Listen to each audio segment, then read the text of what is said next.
ನಮಸ್ಕಾರ ರೀ ಎಲ್ಲರಿಗೂ welcome back to Kalavathi's kitchen. ಇವತ್ತಿನ ರೆಸಿಪಿ ಏನಪ್ಪಾ ಅಂದ್ರೆ ಸಿಂಪಲ್ ಆಗಿ ಒಂದು ಹೀರಿಕಾಯಿ ಪಲ್ಯ ಹೆಂಗ್ ಮಾಡೋದು ಅಂತ ನೋಡ್ಕೊಂಡು ಬರೋಣ ಬರ್ರಿ.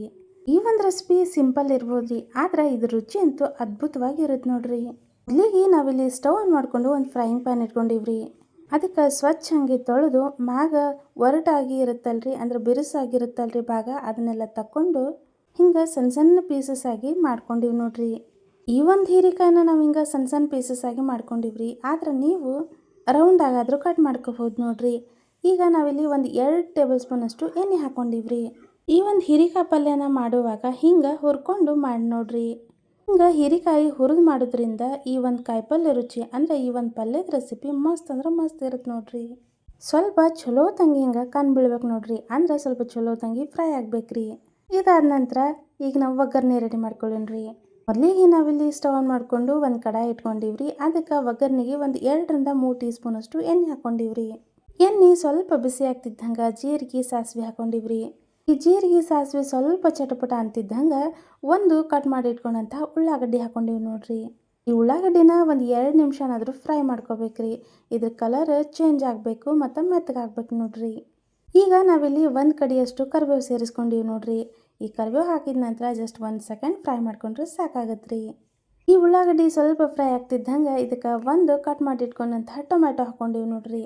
ಈ ಟೊಮ್ಯಾಟೊ ಹಾಕೊಂಡ ನಂತರ ಒಂದು 2 ನಿಮಿಷ ಆದರೂ ಫ್ರೈ ಮಾಡ್ಕೋಬೇಕಾಗತ್ರಿ. ಈ ಟೊಮ್ಯಾಟೊ ಸ್ವಲ್ಪ ಬೇಗ ಮೆತ್ತಗಾಗಬೇಕಪ್ಪ ಅನ್ನೋದಾದ್ರೆ ಸ್ವಲ್ಪ ಉಪ್ಪು ಸೇರಿಸ್ಕೊಳ್ರಿ. ಹಿಂಗೆ ಉಪ್ಪು ಸೇರಿಸೋದ್ರಿಂದ ಬೇಗ ಮೆತ್ತಗಾಗುತ್ತೆ ಮತ್ತು ಒಗ್ಗರಣೆ ಜಲ್ದಿ ರೆಡಿ ಆಗತ್ರಿ. ಈಗ ನಾವಿಲ್ಲಿ ಒಂದು ಅರ್ಧ ಟೀ ಸ್ಪೂನ್ ಅಷ್ಟು ಧನಿಯಾ ಪೌಡ್ರು, ಒಂದು 2 ಚಿಟಿಕೆಯಷ್ಟು ಗರಂ ಮಸಾಲ ಹಾಕೊಂಡಿವ್ರಿ, ಮತ್ತು ಒಂದು 2 ಟೀ ಸ್ಪೂನ್ ಅಷ್ಟು ಅಚ್ಚ ಖಾರದ ಪುಡಿ ಹಾಕೊಂಡಿವಿ ನೋಡ್ರಿ. ಇದಾದ ನಂತರ ನಾವಿಲ್ಲಿ ಒಂದು 2 ಚಿಟಿಕೆಯಷ್ಟು ಅರಿಶಿನ ಪುಡಿನ ಹಾಕೊಂಡಿವಿ ನೋಡ್ರಿ. ನಾವು ಆಗಲೇ ಉಪ್ಪು ಸೇರಿಸಿಲ್ರಿ, ಹಾಗಾಗಿ ಈಗ ಉಪ್ಪು ಸೇರಿಸ್ಕೊಳಕತ್ತೀವಿ ನೋಡ್ರಿ. ಟೊಮ್ಯಾಟೊ ಫ್ರೈ ಮಾಡುವಾಗ ಉಪ್ಪು ಸೇರಿಸಿದ್ರೆ ನೋಡಿಕೊಂಡು ಹಾಕ್ರಿ. ಈಗ ಹಾಕಿರುವಂತಹ ಈ ಮಸಾಲೆ ಎಲ್ಲನೂ ಸ್ವಲ್ಪ ಒಂದು 2 ಸೆಕೆಂಡ್ನಷ್ಟಾದರೂ ಫ್ರೈ ಆಗ್ಬೇಕು ನೋಡ್ರಿ. ಹಿಂಗೆ ಇದನ್ನೆಲ್ಲ ಒಂದ್ಸಲ ಫ್ರೈ ಮಾಡ್ಕೊಂಡಾದ ನಂತರ ಈಗ ಆಗಲೇ ನಾವು ಹುರಿದಿಟ್ಕೊಂಡಿದ್ವಲ್ರಿ ಹೀರಿಕಾಯಿ, ಅದನ್ನು ಹಾಕೊಂಡಿವಿ ನೋಡ್ರಿ. ಈ ಹೀರಿಕಾಯಿ ಸ್ವಲ್ಪ ಹಿಂಗೆ ಕಣ್ ಬೀಳೋಂಗೆ ಹುರ್ಕೊಂಡ್ರಪ್ಪ ಅಂತಂದ್ರೆ ಈ ಒಂದು ಪಲ್ಯದ ರುಚಿ ಮಸ್ತ್ ಆಗತ್ತೆ ನೋಡ್ರಿ. ಈಗ ಒಗ್ಗರಣೆ ಮತ್ತು ಉಪ್ಪು ಖಾರ ಮಸಾಲೆ ಎಲ್ಲನೂ ನೀಟಂಗಿ ಇದ್ರ ಜೊತೆ ಹೊಂದ್ಕೋಬೇಕು ನೋಡ್ರಿ ಹೀರಿಕಾಯಿ ಜೊತೆ.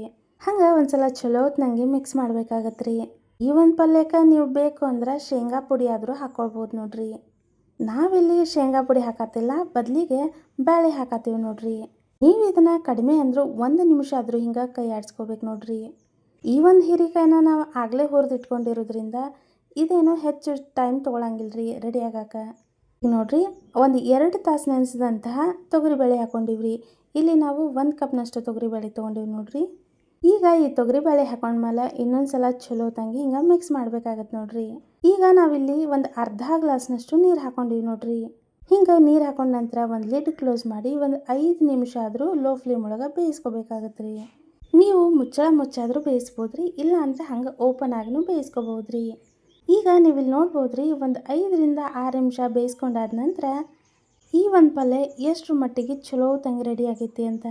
ಈ ಒಂದು ಹೀರಿಕಾಯಿ ಪಲ್ಯನ ನೀವು ಖಡಕ್ ರೊಟ್ಟಿ ಅಥವಾ ಬಿಸಿ ಬಿಸಿ ಜೋಳದ ರೊಟ್ಟಿ, ಚಪಾತಿ ಇವೆಲ್ಲದ್ರ ಜೊತೆನೂ ತಿನ್ಬೋದು ನೋಡ್ರಿ. ಈ ಒಂದು ಹೀರಿಕಾಯಿ ಪಲ್ಯ ರುಚಿ ಅಂತೂ ಮಸ್ತ್ ಅಂದ್ರೆ ಮಸ್ತ್ ಇರುತ್ತೆ ನೋಡ್ರಿ. ನೀವ ಇಲ್ಲಿ ನೋಡ್ಬೋದ್ರಿ ಈ ಒಂದು ಹೀರಿಕಾಯಿ ಪಲ್ಯ ಎಷ್ಟು ಚಲೋ ಬಂದೈತಿ ಅಂತ. ಹಾಗಾದ್ರೆ ಈ ಒಂದು ರೆಸಿಪಿನ ಮನೆಯೊಳಗೆ ಟ್ರೈ ಮಾಡಿರಿ, ಮತ್ತು ರುಚಿ ಹೆಂಗೆ ಬಂತು ಅನ್ನೋದನ್ನು ನಮ್ಗೆ ಕಮೆಂಟ್ ಮಾಡಿ ತಿಳಿಸ್ರಿ. ಈ ಒಂದು ರೆಸಿಪಿ ನಿಮ್ಗೆ ಇಷ್ಟ ಆಗಿದ್ದರೆ ನಮ್ಮ ಯೂಟ್ಯೂಬ್ ಚಾನಲ್ನ ಸಬ್ಸ್ಕ್ರೈಬ್ ಮಾಡ್ಕೊಳ್ರಿ. ಇಂಥ ಇನ್ನಷ್ಟು ಉತ್ತರ ಕರ್ನಾಟಕದ ಅಡುಗೆಗಳಿಗೆ ನಮ್ಮ ಯೂಟ್ಯೂಬ್ ಚಾನಲ್ನ ಫಾಲೋ ಮಾಡಿರಿ. ಮೇಲೆ ಸ್ವಲ್ಪ ಕೊತ್ತಂಬರಿ ಕಟ್ ಮಾಡ್ಕೊಂಡಿದ್ದು ಹಾಕೊಂಡ್ರೆ ಈ ಒಂದು ಪಲ್ಯ ರೆಡಿ ನೋಡ್ರಿ. ಈ ಒಂದು ರೆಸಿಪಿ ನೋಡಿದ್ದಕ್ಕೆ ಧನ್ಯವಾದಗಳು ರೀ.